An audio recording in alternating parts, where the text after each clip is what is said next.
Nyok kita nonton Pokarlah Nyok. Tamu empok kali ini datang dari kota yang terkenal dengan masjid terapungnya. Beliau adalah seorang pemimpin dengan dedikasi yang tinggi. Semangat kerjanya tidak hanya untuk mendapat pengakuan, melainkan dengan niat yang tulus agar usahanya memberikan dampak positif bagi bawahannya, nasabah, dan pertumbuhan PNM secara keseluruhan. Ini dia obrolan eksklusif Empok bersama Bapak Salim, pemimpin cabang PNM Kendari.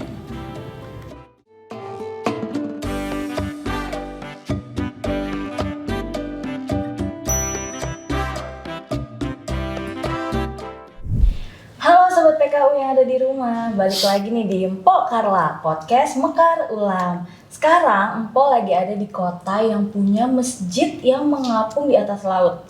Namanya Masjid Al-Alam. Hayo di mana? Yap, bener banget. Empok lagi ada di kota Kendari. Nah, sekarang Empok udah bersama-sama dengan Pak Pinca dari cabang Kendari. Halo Pak Salim, apa kabarnya Pak hari ini? Alhamdulillah sehat Mbak. Sehat. Keluarga di rumah? Alhamdulillah sehat juga. Sehat semuanya Pak. Kabar cabang gimana nih Pak akhir-akhir ini? Ya hari ini semua teman-teman juga dalam keadaan sehat. Sehat. Lagi pada sibuk-sibuknya nggak nih Pak? Iya, bulan ini kan laporan publikasi PNM ke shareholder. Oh. Pastinya bulan ini pasti teman-teman padet semua sibuk. ya Pak ya? Iya. Lagi sibuk-sibuknya, tapi disempetin podcast dulu sama Empo buat temen-temen Sobat PKW yang ada di rumah nih. Kalau kata orang kan tak kenal maka tak sayang, jadi kita kenalan dulu ya Pak.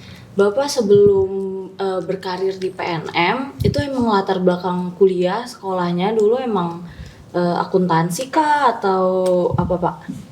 Latar pendidikan saya S1 saya itu sarjana hukum, ilmu hukum. Hukum. Iya.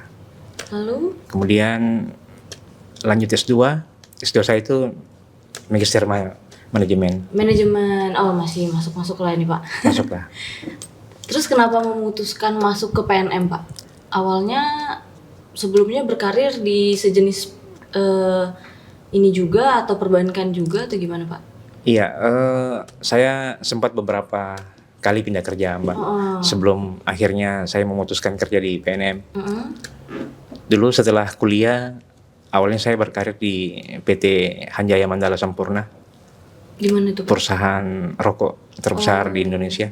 Itu kurang lebih 2 tahun. Kemudian sebagai account officer. Account officer marketing juga. Marketing, sales gitu ya Pak? Iya, sales. Kemudian setelah di Sampurna, saya bekerja di PT Bunas Finance Indonesia sebagai marketing juga. Marketing juga, tapi emang hobi marketing atau gimana nih Pak? Nggak menekuni ke bidang hukum gitu ya Pak? Nggak, setelah kuliah saya nggak pernah melamar yang memiliki hubungan dengan hukum, nggak pernah. Nggak pernah justru ya? Saya memang senang di marketing, finance gitu-gitu ya Pak? Kurang lebih 1 tahun di Bunas Finance Indonesia. Kemudian saya pindah lagi bekerja di PT Bank Mega Tbk. Oke, Bank Mega. Saya di sana cukup lama, lebih dari 3 tahun saya bekerja. Terakhir saya sebagai team leader account officer. Oh. Iya. Baru kemudian ke PNM. Kemudian Januari 2011 saya lulus di PNM. Sampai sekarang. Jadi kurang lebih 12 tahun 8 bulan. Wah, udah mau 13 tahun ya Pak, udah lama banget nih. Sudah lumayan lah. Kalau dari PNM perjalanan awal karirnya itu mulai dari mana Pak? Oh iya, jadi pertama saya sebagai posisi kepala unit. Saat itu namanya kepala unit Ulam. Oh, dari Ulam ya Pak ya? Iya, kepala unit. Tahun 2011 penempatannya itu di unit Mangkutanah, di bawah koordinasi cabang Makassar. Selatan, Sulawesi Selatan. Iya. Kemudian 2 tahun menjadi kepala unit Ulam. Kemudian dipromosi menjadi manajer klaster di Parepare. Saat itu membawahi 5 unit. Oh, 5 unit di Parepare. Masih Selatan juga. Kemudian, jadi kurang lebih 1,5 tahun sebagai manajer klaster Parepare. Kemudian saya dimutasi ke Makassar sebagai manajer klaster juga. Saat itu membawahi kurang lebih 8 unit Oh, ulam. semakin banyak ya Pak ya unit yang Iya. dipegang. Unit ulam.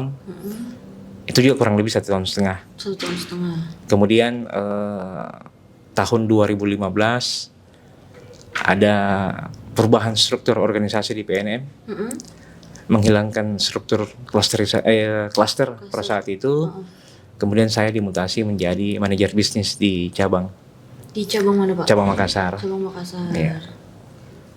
Kemudian kurang lebih 1,5 tahun sebagai manajer bisnis di cabang Makassar, dipromosi menjadi wakil kepala cabang Makassar. Oh, Pinca Makassar Pinca sebelumnya ya Makassar, Pak? ya menemani Ibu Maimun pada saat itu. Itu tahun berapa Pak? Tahun 2016 2016 sampai Maret 2017. Oh, setahun ya Pak ya? Kurang dari setahun. Kurang dari setahun. Kemudian lanjut. Kemudian April 2017 saya promosi menjadi pemimpin cabang Palu. Oh, sempat menjadi Pinca Palu. Iya, Pinca Palu kurang lebih 9 bulan. Kemudian dimutasi sebagai pemimpin cabang di Purwokerto, Jawa Tengah. Sempat merantau jauh ya Pak ya Iya. ke Pulau Jawa? Jawa Tengah hanya enggak lama, Mbak. Enggak lama. Itu hanya kurang lebih 6 bulan. 6 bulan aja. 6 bulan. Wah. Setelah itu mutasi lagi ke Balikpapan sebagai pemimpin cabang Pinca Balikpapan juga sempat ya Pak Balikpapan, ke Kalimantan. 1 tahun. 1 tahun. Kemudian terakhir pindah ke cabang Kendari. Oh, berarti dari Kendari udah dari tahun berapa Pak? Saya di Kendari sudah 4,5 tahun. Wah, ini paling lama ya Pak Paling ya? lama. Dari semua perjalanan karir Bapak paling lama berarti di Kendari. Di Kendari, betul. Wah, berarti selama 4 tahun ini Bapak ngerasain ada keluh kesah atau apa, hambatan apa gitu Pak? Kalau hambatan sih pasti, Mbak. Ya, namun ya sebagai pemimpin cabang ya ketika ada masalah, ada kendala tidak boleh ditampakkan ke karyawan. Tidak. Ya minimal kita banyak belajar lah bagaimana keluar dari masalah yang ada. Ya akhirnya sampai hari ini mampu bertahan di cabang Kendari. Terlama ya Pak di cabang Kendari. Iya. Tapi kalau Bapak udah sempat ke Purwokerto, sempat ke Balikpapan, itu Bapak pernah ngalamin kayak shock culture gitu nggak Pak? Oh iya, Tiba-tiba. benar. Gimana tuh Pak? Boleh ceritain nggak Pak? Pengalaman paling mengesankan itu ketika mutasi ke Purwokerto. Purwokerto kenapa Pak? Iya. Dialek orang Jawa kan pasti beda dengan orang Sulawesi. Jadi saya sangat yakin bahwa komunikasi itu adalah jembatan menuju hubungan yang lebih baik. Nah, pastinya saya belajar dialek dulu. Ya, orang Makassar kan kadang-kadang dikenal dengan keras ya. Keras dialeknya Padahal ya, Pak, tidak. ya? Iya, Oh, iya. memang logatnya seperti itu. Di Jawa lemah lembut, Iya. pelan gitu ya Pak? Makassar pun seperti itu, Mbak. Hatinya lembut. Hatinya Memang lembut. caranya komunikasi yang agak keras barangkali. Iya. Jadi Bapak sempat ngalamin shock culture karena dialek ya Pak? Dialeknya yang beda. Kemudian Sempat miskom nggak tuh Pak pernah di sana? sering, Mbak. Jadi dikira Sering. ngegas gitu ya Ya, Pak? kadang-kadang kalau kita meeting Mm-mm, karena dialek yang beda, mm-mm. kadang kita menyampaikannya baik ya, teman-teman mungkin menganggapnya Dikira keras dimarahin atau ya, dimarahin. Tapi setelah tidak lama, Mbak, Mm-mm. setelah 6 1 bulan teman-teman sudah paham, saya juga sudah mulai ikut dengan logat mereka, iya, dialek dan mereka, dialeknya. ya alhamdulillah sudah bisa menyesuaikan. Sudah bisa menyesuaikan. Iya. Tapi baru 6 bulan langsung pindah lagi ke Balikpapan. Balikpapan. Pak. Nah di Balikpapan ada shock culture juga nggak Pak? Pasti, Mbak, Balikpapan itu hampir sama logatnya dengan Jakarta. Iya. Hampir iya. sama. Bahasa Kemudian Indonesia. ada tambahan-tambahan dialek yang Melayu ya Pak? iya, ada tambahan-tambahan dialek yang selama ini mungkin saya tidak pernah dengar. Jadi menyesuaikan itu awal-awal memang agak-agak susah. Susah. Iya. Belajar bahasa berarti ya Pak, sering Iya. terkendala di bahasa ya? Dengan banyak komunikasi, banyak ketemu orang, alhamdulillah cepat paham dengan dialek cepat mereka. beradaptasi juga. Iya. Tapi emang kayak gitu sih Pak, berarti karena Bapak sering pindah-pindah mau nggak mau harus beradaptasi terus, harus belajar terus ya Pak Iya. di daerah mana-mana. Benar Pak. Berarti di sini udah 4,5 tahun sebagai pinca. Bapak ada nggak Pak goals kayak setelah pinca mau jadi apa nih gitu? Keinginan dalam diri Bapak gitu. Iya, saya sih secara pribadi Mbak nggak pernah menargetkan saya harus jadi apa. Ya, Nggak ambis ya Pak? Kalau Nggak. kata anak sekarang tuh enggak, ambisius. enggak lah Mbak. Saya bekerja saja dengan baik, bertanggung jawab terhadap target, karyawan. Ya, pada akhirnya ya kita serahkan aja ke perusahaan Betul. dan Tuhan. Yang penting udah melakukan yang terbaik ya Pak Iya, ya. siap. Melakukan yang terbaik, yang sisanya biar Tuhan yang atur. Biar Tuhan yang ngatur. Pak Salim kan udah lama nih Pak di Kendari. Boleh dong Pak kasih tahu Empom kan baru pertama kali ke Kendari. Apa sih Pak oleh-oleh khas, makanan-makanan khas, minuman khas dari Kendari itu apa sih Pak? Kendari banyak Mbak makanan Banyak. khasnya. Minuman khasnya juga banyak. Heeh. Namun hari ini seperti contohnya hari ini kita tampilkan 2 produk. Oh iya nih. Ini Satu ada ini coklat, coklat dan kopi. kopi. Iya. Ini juga kopi tolaki ya Pak ya? kopi tolaki. Jadi tolaki itu gambaran nama suku Mbak yang ada di Sulawesi Tenggara. Oh suku Ya, asli suku Kendari. asli Sulawesi Tenggara. Sulawesi Tenggara. Kendari pada khususnya. Tolaki. Iya, Ini namanya South Konawe. Oh dari Konawe Selatan ya Pak? benar, Konawe Selatan. Ini juga produk nasabah Mekar Mbak. Oh dari Nasabah Mekar. Iya. Ini juga ada coklat produksi dari Ibu Sri Yusnaningsih. Ini Beliau adalah nasabah Mekar Wawa. dari unit Mekar Wawa ya. Wawa. Kalau kopi ini Ibu Cipto Asih. Dia nasabah Mekar unit Angata. Boleh kita coba Pak? Boleh? Kita coba ya Pak. Ini ada coklat nih. Duh. Kopinya.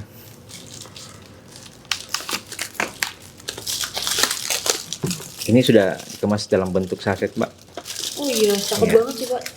Bentukan packagingnya. Wah, Packagingnya sudah. Ini sudah pernah kita undang di beberapa kegiatan, Mbak. Di pameran yang diinisiasi oleh PNM. udah sampai Pernah. berapa kota ya Pak? Pernah ke Makassar, kemudian ke Bali juga sudah pernah. Wow, udah sering dikirim berarti. Nah, sobat PKU nih bisa dilihat ya coklatnya cakep banget. Ada namanya loh di sini. Tuh. Namanya kita cobain ya Pak. Siap. Coklat mete. Iya, sama kopinya. Kopinya juga sudah diseduh. Boleh coba, Mbak ya? Silakan Pak. Kopinya ini coklatnya unik banget. Saya baru pertama kali ini Pak cobain coklat yang teksturnya kayak berbubuk gitu Pak. Kayak bubuk Milo gitu. Mete juga kebetulan makanan khas Sulawesi Tenggara. Kacang mete ini ya Pak? Iya. Asli dari Sulawesi Dari Sulawesi Tenggara. Tenggara juga. Ini ada kacang mete variannya ya Pak. Terus itu ada satu lagi. Ini varian lain, namanya onde-onde kacang mete. Kacang mete. Iya, tetap merupakan produk dari tadi Ibu Yusnaningsih yang nasabah Mekar Wawa. Ini enak banget loh sobat PKU. Bagi sobat PKU yang mau pesen, bisa langsung di nomor di bawah ini ya. Boleh Pak dicobain Pak. Kok juga mau Saya nyobain? sudah sering coba, Mbak. Dicoba. Iya. Kadang kalau pulang kampung banyak keluarga yang pesan, kita bawa sebagai oleh-oleh. Oh iya. Ini nasabah ya Pak. Kopinya. Kalau untuk kopi sendiri ini mulai dari nasabah sendiri yang punya lahan kopi. Oh, Iya, dari lahannya kemudian dia. iya, kemudian di sana sudah lengkap Mbak. Di rumah nasabah ini sudah lengkap alat pengering, alat penjemur, alat roasting. Boleh Pak. Iya, Saya lihat, sampai dijual ya sudah masuk ke beberapa pasar modern di Sulawesi Tenggara. Kemasannya seperti ini. Oh, ini sobat PKU. Iya. Nih, jadi dia langsung ada filternya ya, bisa kita buka ya Pak? Iya, Jadi, sudah memiliki label halal, udah halal. sudah punya izin pangan industri rumah tangga. sudah memiliki NIB. Wah, aman banget Ya, berarti Pak. sudah masuk Tuh. di pasar-pasar modern. Oh, dia udah ada filternya kayak gini Pak. Berarti kalau mau minum langsung seduh Langsung aja seduh gitu aja, ya. iya, Wah, iya. simpel banget sih ini. Ini recommended banget Pak. Buat yang sibuk kerja ribet gitu langsung seduh, minum udah. Setiap bulannya kami juga beli dalam bentuk kurang lebih 10 kilo per bulannya untuk teman-teman cabang aja. Oh, ini sering dibeli untuk Iya. cabang Pak? Cabang, konsumsi cabang. Stok. Stok. 10 kilo. 10 kilo setiap per bulan. Oh, berarti teman-teman cabang udah biasa berarti minum kopi ini ya Pak? Iya. Udah langganan ya? Oke deh. Kalau zaman sekarang nih ya Pak, biasanya anak-anak muda tuh cari kerjaan kan pengennya yang gampang, yang gajinya gede. Padahal kan setiap tempat tuh ada plus minus ya Pak ya. Menurut Bapak gimana Pak buat anak-anak muda gitu yang suka pindah-pindah kerjaan, Iya. cari kerjaan yang enak tuh gimana Pak? Iya, anak muda sekarang kan masuk ke generasi Z ya. Iya, Gen Z. Mereka-mereka yang lahir di pertengahan tahun 90-an sampai dengan 2010. Ya, mayoritas karyawan cabang Kendari ini khususnya Mekar, itu kalau Mekar ya mungkin 100% karyawannya adalah generasi Z. Iya benar. Iya. Gen Z. Nah, itulah tantangan korporasi, tantangan PNM, tantangan cabang Kendari. Bagaimana membuat mereka nyaman dalam bekerja? Ya, kalau tercipta rasa nyaman, saya yakin ya akan dibawa happy, Mbak. Seperti itu. Berarti ada karakter khusus nggak sih Pak menghadapi Gen Z ini Pak? Mereka kan Treatment khusus gitu. Iya, mereka kan melek dengan teknologi. Ya. Dia internet, kemudian platform digital. Media sosial, Iya. aktif gitu ya Pak? Apalagi setelah pandemi, mereka lebih banyak belajar bisa dengan dua cara, Mbak. Jadi jangan juga terpaku dengan metode-metode seperti yang lama-lama. Menghadapi generasi Z itu memang harus lebih kreatif lah, seperti itu. Iya betul. Iya. Mengatasinya dengan cara yang seperti mereka ya Pak ya? Ya, betul. Dengan modern solution ya Pak? Ya, Kalau Bapak sendiri kalau misalnya lagi suntuk kerjaan gitu atau lagi banyak pikiran itu biasanya Bapak ngapain Pak? saya hobi dengan olahraga tenis meja, Mbak. Oh, tenis meja. Iya, saya- Pantes saya tadi lihat tuh ada di Iya. depan ini tenis meja ya Pak? Iya, saya bergabung di beberapa klub tenis meja besar di Sulawesi Tenggara. Oh iya. Berarti Bapak aktif setiap minggu? Setiap hari, Mbak. Setiap hari? Iya, Setiap hari main kalau tenis meja? setelah jam kerja, luangkan waktunya tenis meja, olahraga. Wow. Iya. Emang dulu waktu sekolah pernah jadi atlet atau gimana nih Pak? Nggak sampai jadi atlet, Mbak. Kalau mewakili Porda barangkali pernah untuk tenis meja. Oh, wow. Berarti emang hobi ya Pak ya dari dulu ya? Hobi-hobi. Hobi banget. Wah. Pernah ikut lomba-lomba nggak Pak? Sering, Oh sering. sering. Di tingkat mana Pak? Tingkat instansi di Sulawesi Tenggara ya sering. Sering. Iya. Pernah mana nggak Pak? Sampai 8 besar sering. Lawan besar se-Sulawesi Tenggara. Iya, Wah, sering. keren banget Sobat PKU. Berarti kita selain harus rajin kerja, harus rajin olahraga juga nih Sobat Iya. PKU ya. Untuk nasabah-nasabah Kendari ini udah berapa Pak totalnya Pak? Per tanggal kemarin itu total nasabah kita 65.200. 65.200. Iya. Ibu-ibu nasabah. Kalau AO udah berapa Pak? Kalau AO total karyawan sih 340, Mbak.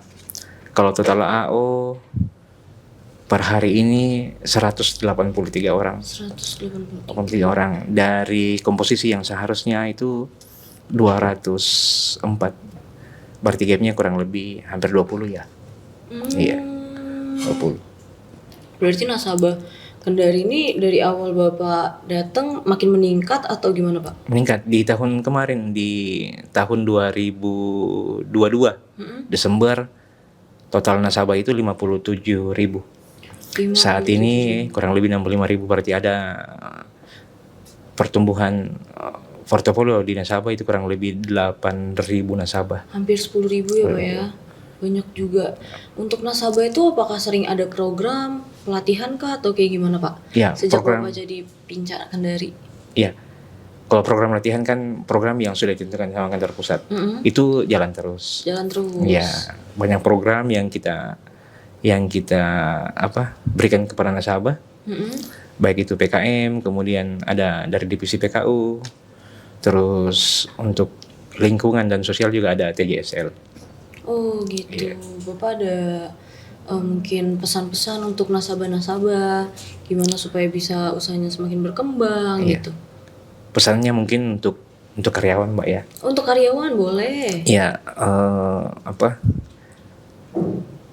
ciptakan suasana kerja yang nyaman, yang asik, sehingga pada akhirnya menciptakan kebahagiaan, sehingga para nasabah pun Ikut bahagia. ikut bahagia seperti itu. Betul. Kalau pakai hati, nasabah juga pasti Ya. bisa ngerasain ya Pak Ya, ya. benar. Kalau tidak dengan hati, dengan menyentuh hatinya dia, pasti saya yakin nasabah juga tidak